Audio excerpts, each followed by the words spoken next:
میں نے ٹاپک تو ضرور دی تھی عمران بھائی کو، عرفان بھائی کو، کہ میں انشاءاللہ ایجوکیشن ان اسلام پہ بولوں گی۔ تو یہ جو میں نے آپ کو ٹاپک دی ہوں، یا میں نے جو یہ سلیکٹ کری ہوں ایجوکیشن پہ، یہ کیوں میں نے سلیکٹ کری ہوں؟ کیونکہ میں ایک ایکیڈمک سے جڑی ہوئی ہوں، اور آج کل کے جو موجودہ حالات ہے ایجوکیشن میں، وہ میں دیکھ رہی ہوں۔ جن ترقیوں سے یا جن لیولز پہ ہم لوگ جانا چاہیے، ہم شاید وہ لیولز پہ ہیں نہیں۔ خاص طور سے ہماری جو مسلم کمیونٹی ہے، وہ مسلم کمیونٹی اتنی محنت کے باوجود جو کامیابی حاصل کرنا چاہیے، وہ کامیابی پر ہم نہیں ہیں۔ اس کی کچھ وجہ ہیں۔ سب سے پہلے تو ہم کو یہ سمجھنا پڑے گا کہ ایجوکیشن اتنا امپورٹنٹ کیوں ہے؟ کیوں ہے اتنا ایجوکیشن امپورٹنٹ؟ ہم کیوں اتنا سٹریس دیتے ہیں کہ علم حاصل کرو، اسکول جاؤ، پڑھو، الگ الگ طریقے کے کورسز کرو؟ آپ کو پتہ ہوگا، بے شک ہم سب اسلام سے جڑے ہوئے ہیں۔ اللہ سبحانہ و تعالیٰ نے جب یہ دنیا بنائی، تو یہ دنیا بنانے کے بعد اللہ تعالیٰ نے وحی نازل کرنا شروع کی ہے۔ آپ صلی اللہ علیہ وسلم کو جب وحی نازل ہونا شروع ہوئی، تو اللہ تعالیٰ نے یہ انسان اور انسانیت کے لیے سب سے پہلے کیا حکم دیا؟ کیا وہ نماز کا تھا؟ نہیں۔ کیا روزہ، زکوٰۃ، حج، عمرہ، پردہ، یا پھر خیرات، زکوٰۃ؟ یہ سب چیزیں نہیں تھی۔ یہاں تک کہ اللہ تعالیٰ نے توحید کی بھی سب سے پہلے ہم کو اس کے بارے میں نہیں بتایا، لیکن سب سے پہلے جو اللہ تعالیٰ نے ہم کو بتایا ہے وہ ہے اقرا۔ اقرا، اقرا، کیا سمجھتے ہیں آپ اقرا سے؟ کیا مطلب ہے اقرا کا؟ اقرا کا مطلب ہوتا ہے پڑھنا، ٹھیک ہے؟ پڑھو، علم حاصل کرو، علم حاصل کرو، اس کو سمجھو، اس کو اپناؤ اور پھیلاؤ۔ سب سے پہلا حکم یہ دیا گیا ہے ہمارے لیے۔ تو آپ علم کا مرتبہ سمجھ رہے ہیں؟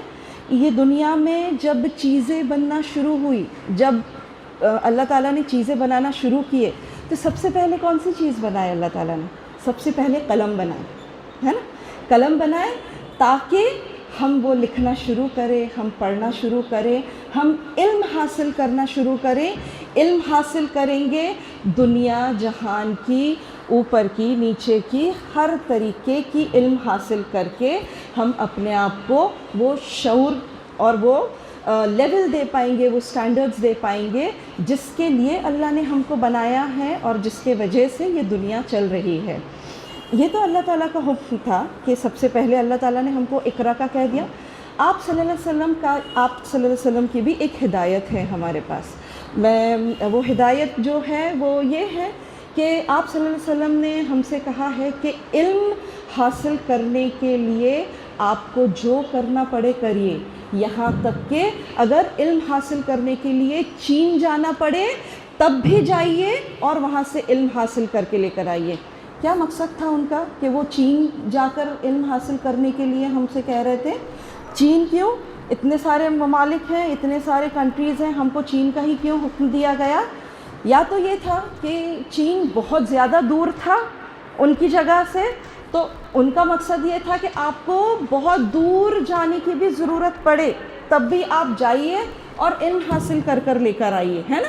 تاکہ جتنی بھی محنت لگے، جہاں بھی جانا پڑے، بہت دور، سب سے دور چین، وہاں جا کر علم حاصل کرنا پڑے تو علم حاصل کریے۔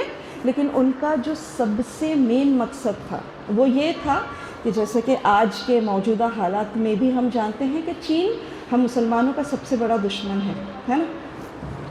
آپ صلی اللہ علیہ وسلم کا مقصد یہ تھا، چین ہمیشہ سے ہمارا دشمن رہا ہے، ان کا بولنے کا مطلب یہ تھا کہ اگر علم حاصل کرنے کے لیے آپ کو دشمن کے ملک میں بھی، دشمن کے گھر پر بھی جانا پڑے تو جائیے اور علم حاصل کر کر لے کر آئیے۔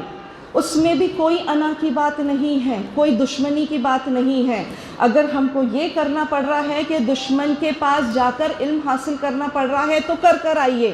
یہ ہے علم کی اہمیت۔ علم ہمارے لیے بہت زیادہ ضروری ہے۔ ہم کو چاہیے کہ آج کے جو ماں باپ ہیں، انشاءاللہ تعالیٰ کل کو آپ بھی ماں باپ